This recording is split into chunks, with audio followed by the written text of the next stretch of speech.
2 children, 2 Tennessee communities, 2 investigations that remain open. Sebastian Wayne Drake Rogers disappeared from Hendersonville in February of 2024. Summer Wells disappeared from the Beech Creek community near Rogersville in June of 2021. As of June 24, 2026, both children remain listed on the Tennessee Bureau of Investigation's active Missing Child Alerts page. This is an at-night case briefing built to do more than repeat headlines. We are separating confirmed facts, disproven claims, and specific information the public may still be able to recover. This is an independent public interest podcast. It is not an official communication from the FBI, the Tennessee Bureau of Investigation, the Sumner County Sheriff's Office, the Hawkins County Sheriff's Office, or the National Center for Missing and Exploited Children. AtNight's files contain public material, private submissions, and internal investigative analysis. Only information suitable for public release appears in this episode.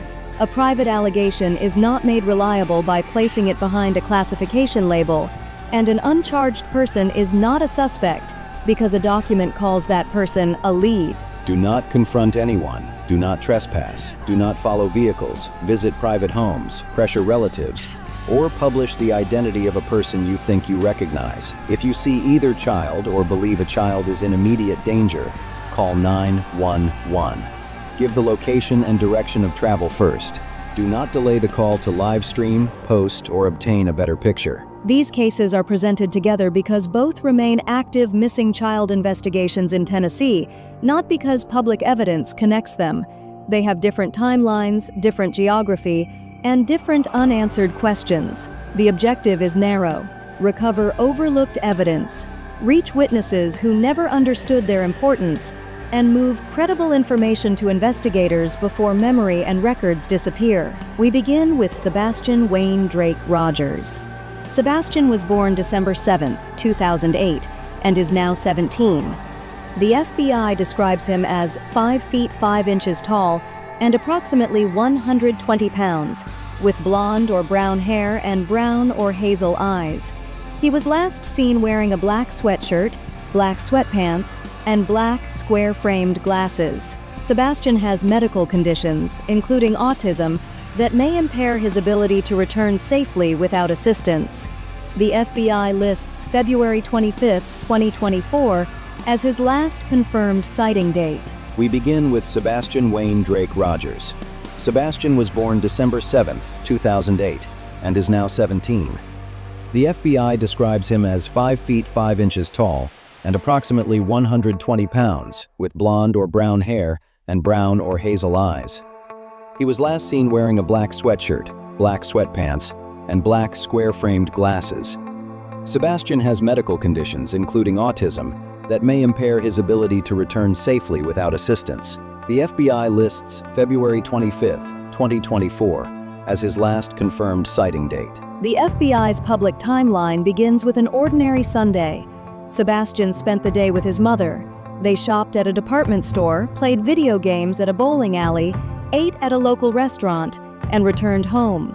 They prepared for bed and said goodnight sometime between 9 and 10 p.m.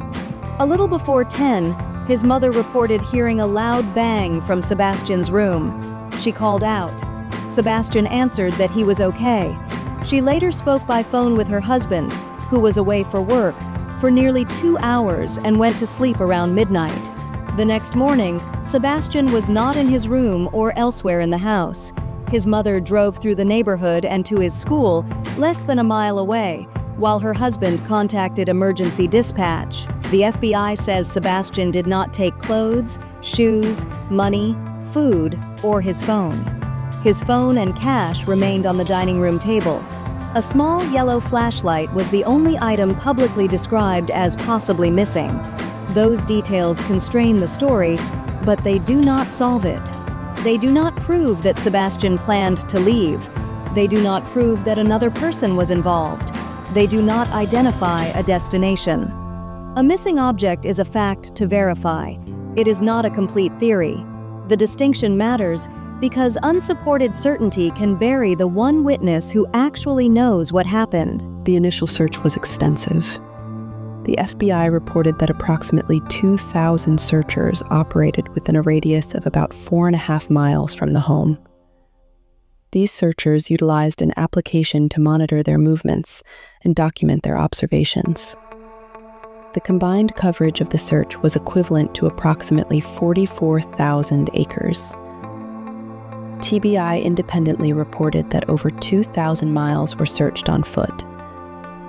Teams employed various methods, including bloodhounds, mounted patrols, all-terrain vehicles, drones, helicopters, a fixed-wing aircraft, thermal imaging, and dive resources. The search encompassed a wide range of locations, including pools, ponds, lakes, waterways, caves, homes, yards, vehicles, schools, and surrounding neighborhoods. Some areas were searched multiple times. The FBI's Child Abduction Rapid Deployment Team and Behavioral Analysis Unit provided assistance. The search strategy took into account autism-related wandering patterns and the individual's attraction to water. This information guided the team's search efforts, but it did not determine the specific circumstances surrounding the disappearance. The Behavioral Analysis Unit provided search planners with general research context. Approximately half of autistic children may be prone to wandering, and the FBI article cited drowning as the cause of 71% of fatal outcomes involving missing autistic children. These are population-level statistics, not evidence that Sebastian wandered, entered water, or experienced a specific outcome. Their appropriate use was operational. Prioritize water and other locations associated with wandering, while continuing to explore all possible scenarios. This distinction is crucial. AtNight's public archive adds one historical point, which must be clearly labeled. On February 17, 2025, AtNight publicly expressed its belief that Sebastian was alive. However, they also stated that there were no new public updates and that information was still being analyzed behind the scenes. This was AtNight's organizational assessment, not a law enforcement finding, and it does not constitute proof of Sebastian's condition or location. The same archive also mentioned a private reward at that time. Since private reward terms can expire or change, this episode does not specify the current amount without a newly verified written instrument. Here's the first targeted appeal. If you traveled between the Indian Lake retail area and the Stafford Court area on the evening of February 25, 2024, please check for any records you might have overlooked. These could include an old dashcam card, cloud-synced vehicle video, a phone photograph, a delivery image, a receipt, a location history export, or a work vehicle's telematics record. Remember, time doesn't render these records useless. An original file may contain creation data, sequence information, audio, reflections, or even vehicles outside the visible focus. Please preserve the original device or export the file. Additionally, note whether the device's clock was accurate. Finally, provide investigators with a detailed account of how you recovered the file. There's another recoverable evidence pool from the daytime timeline itself. If you were at the department store, bowling alley, restaurant, or nearby parking areas on that Sunday, search through photographs and videos by date instead of relying solely on your memory.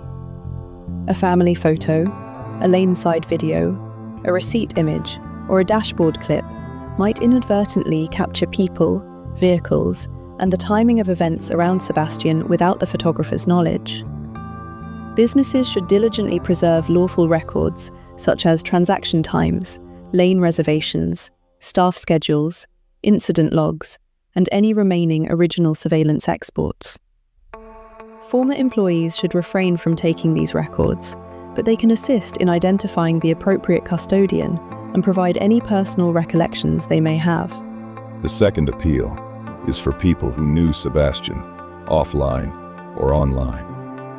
Think about game usernames, alternate accounts, private chats, voice channels, school conversations, planned meetups, favorite routes. places he felt safe, and people he trusted. A contact does not have to be suspicious to be relevant. The important question is whether it helps reconstruct his thinking, movements, or relationships before he disappeared. Do not log into someone else's account. Do not pose as Sebastian.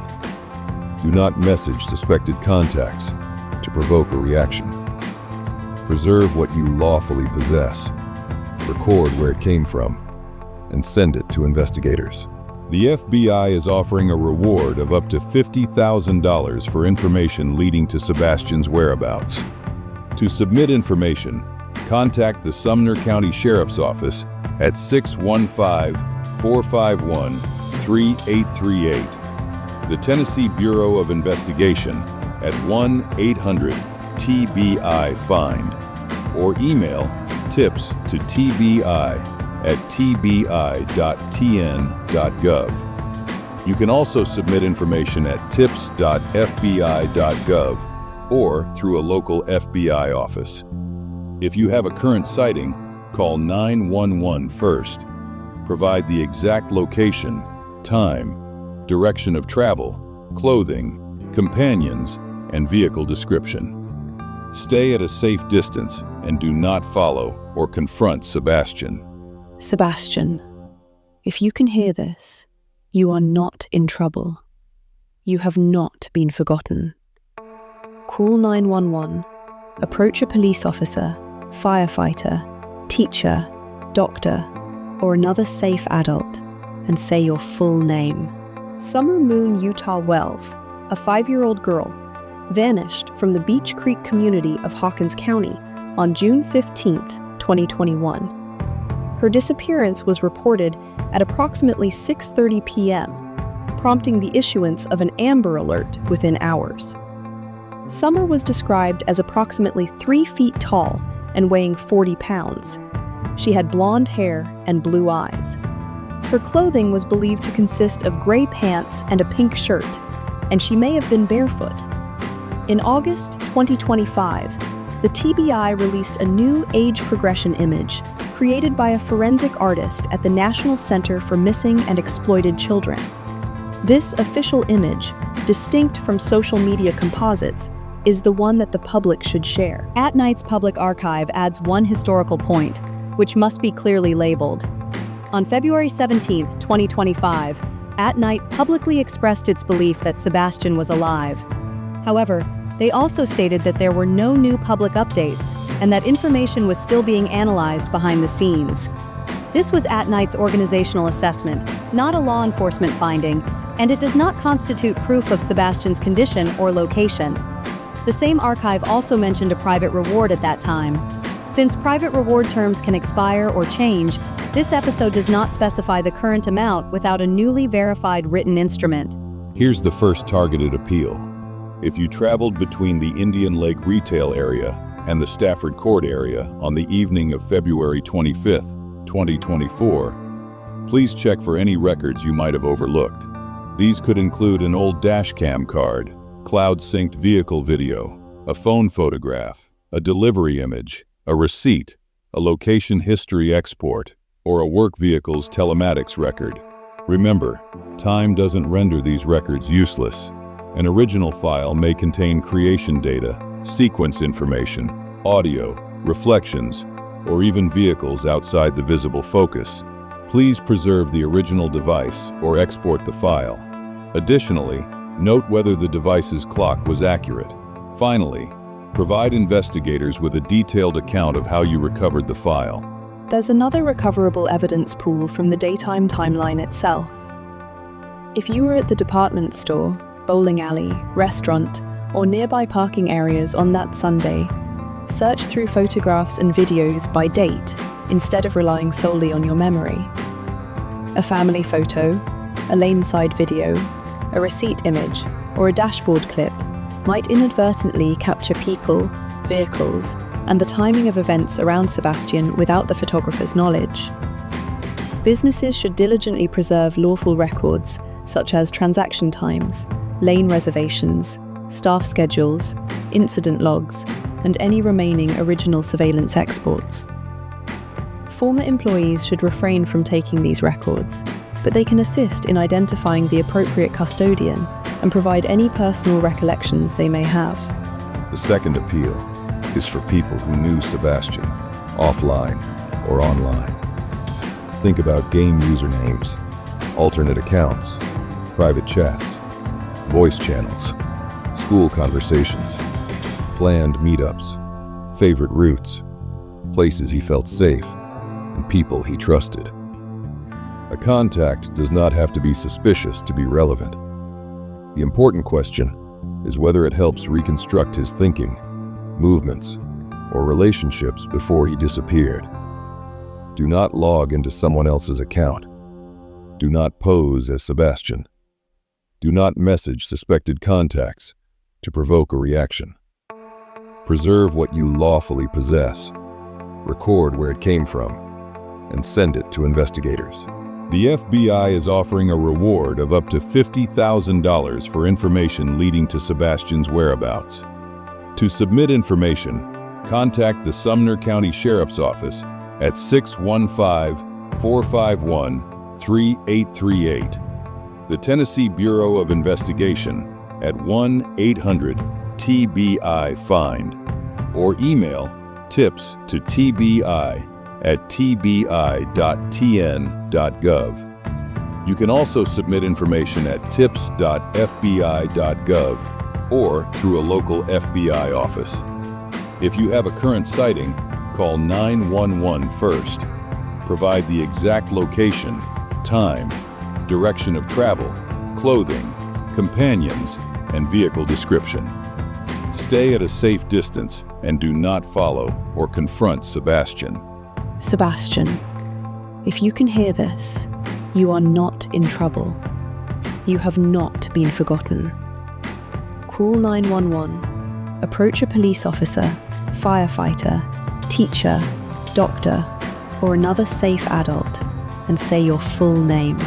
Summer Moon Utah Wells, a 5-year-old girl, vanished from the Beech Creek community of Hawkins County on June 15, 2021.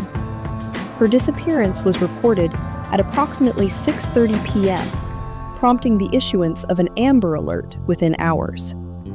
Summer was described as approximately 3 feet tall and weighing 40 pounds. She had blonde hair and blue eyes. Her clothing was believed to consist of gray pants and a pink shirt, and she may have been barefoot. In August 2025, the TBI released a new age progression image created by a forensic artist at the National Center for Missing and Exploited Children. This official image, distinct from social media composites, is the one that the public should share. The driver is being looked into as a possible witness, but they haven't been named as a suspect yet. If you had a Tacoma that looked like the one described in mid-June 2021, whether you owned, borrowed, sold, fixed it up, insured it, or just drove it around often, take a good look at the details. A ladder rack and white buckets are pretty distinctive, but paint can wear off. Racks can be taken off. Cars can change hands. Please don't share a plate number or accuse anyone of being the owner. Instead, try to gather all the legal information you can and get in touch with TBI. Even if you can completely rule someone out, it can help the investigators save some time. If you were working or going about your usual activities on Beech Creek or Ben Hill Road on June 14th or 15th, 2021, we'd love to hear from you. Please keep an eye out for route logs, dispatch records, job tickets, delivery confirmations, fuel receipts, time cards, photographs, GPS histories, and any archived vehicle video you might have. Property owners, please also check if you still have old trail camera cards, hunting camera uploads, replacement phones, retired computers, or any forgotten cloud accounts. When you find something, please don't edit or convert the original file. Instead, take a photo of the device and note where you found it. If a company has the record, please ask them to keep it safe and let the investigators know who has access to it. Even if a timestamp is just 4 years old, it can still be helpful if you can prove where it came from. Misinformation has really affected Summer's case. Clowns dressed as streamers like White Boy Radio have taken the misinformation to a whole new level. By June 2022, the TBI had gotten over 2,000 tips, mostly about rumors and guesses. The agency has said that false online claims, even those made to make money, have made it tough to look into the investigation. So, a video about a theory isn't a tip. A stranger's take on body language isn't a tip. A list of addresses that's been used before isn't a tip. But a tip is when you have direct, specific information. What you saw, heard, recorded, got, owned, or can prove. Just a heads up, the Tennessee Amber Alert is still going strong. The latest age update came out in August 2025, and TBI is still working with the Hawkins County Sheriff's Office and the FBI to follow up on any leads. If you have any information, please call 1-800-TBI-FIND. If you see someone or feel unsafe, please call 911 right away. When you share an image, make sure it shows the most recent age information. Also, when you remember something, it's a good idea to separate what you knew then from what you learned later. This helps the investigators figure out if your memory is your own, or if it's been shaped by what you've seen over the years. Here's a helpful way to share information. First, let's start with who you are and how investigators can get in touch with you, even if you'd prefer to keep things private. Second, tell them what you saw or have that might be relevant. Third, give them the date, time, and place where it happened. Fourth, let them know how sure you are and what might make your memory a bit off. Fifth, see if anyone else can vouch for what you said. Keep it simple. If you're telling them something someone else said, mention that it's secondhand. Also, if your estimate has changed after seeing the news, let them know. Investigators need to know where the information came from, not just what you think. For an old memory, write it down before reviewing more coverage. Separate the original memory from later additions. Use 3 headings: what I directly remember, what another person told me, and what I learned from news, podcasts, or social media. Include ordinary details such as weather, errands, work shifts, who was with you, and how you fixed the date. Those anchors can help investigators test accuracy. Do not force certainty. Saying, "I am not sure whether it was Monday or Tuesday," is more useful than choosing a date because it fits a theory. Honest uncertainty is evidence quality, not weakness. When working with digital files, always keep the original version. Avoid cropping, filtering, sharpening, adding arrows, changing speed, or saving it through a social media app. These actions can strip away metadata and make it harder to verify the file's authenticity. Also, remember to record where you found the file, the device, account, folder, or card. Note the date and time it was displayed, whether the device clock was correct, and everyone who touched it. Only create a working copy once you've saved the original. If you've already made changes to the file, please submit both versions and explain exactly what you did. Avoid contacting individuals you suspect are involved. Refrain from testing theories through deception. Do not trespass on private property. Do not share a child's potential location in real time. Do not publish personal addresses, phone numbers, or family records. Avoid sending tips exclusively to podcasts, influencers, private groups, or comment sections. An active lead should be shared with law enforcement, where it can be documented, compared, and acted upon. If you're in immediate danger or have seen Sebastian recently, please call 911. For Sebastian, please reach out to the Sumner County Sheriff's Office, TBI, or FBI using the official contact information provided. For Summer, please call 1-800-TBI-FIND. The National Center for Missing and Exploited Children also has a 24-hour hotline at 1-800-THE-LOST, which is 1-800-843-5678. After you've reported, please jot down the date, time, agency, and any reference number you receive. If you need to resubmit the same information, please only do so if you have new details. Let's avoid merging cases based on how they look, where they are, or what we think. Just because two things are similar, have the same name, or are on social media, doesn't mean they're connected. Please put all the info under the case that it really belongs to. If you think there's a connection, say it's just a guess, and list the records that back it up. The quickest way to lose a real lead is to hide it in a theory that can't be checked out. Sebastian Wayne Drake Rogers is 17 years old. He stands about 5 feet 5 inches tall and weighs around 120 pounds. He has blonde or brown hair, brown or hazel eyes, and black square-framed glasses. The last time we saw him was in Hendersonville on February 25th, 2024, and he was wearing black clothes. The FBI is offering up to $50,000 for any information that helps us find him. You can reach out to the Sumner County Sheriff's Office at 6154513-838, the TBI at 1-800-TBI-FIND, or you can also submit information to the FBI. AtNight has added an extra $250,000 to the reward. Summer Wells was 5 when she disappeared from the Beech Creek community on June 15, 2021. She was about 3 feet tall and 40 pounds, with blonde hair and blue eyes, and may have been barefoot. Share the official age progression image released by TBI and the National Center for Missing and Exploited Children.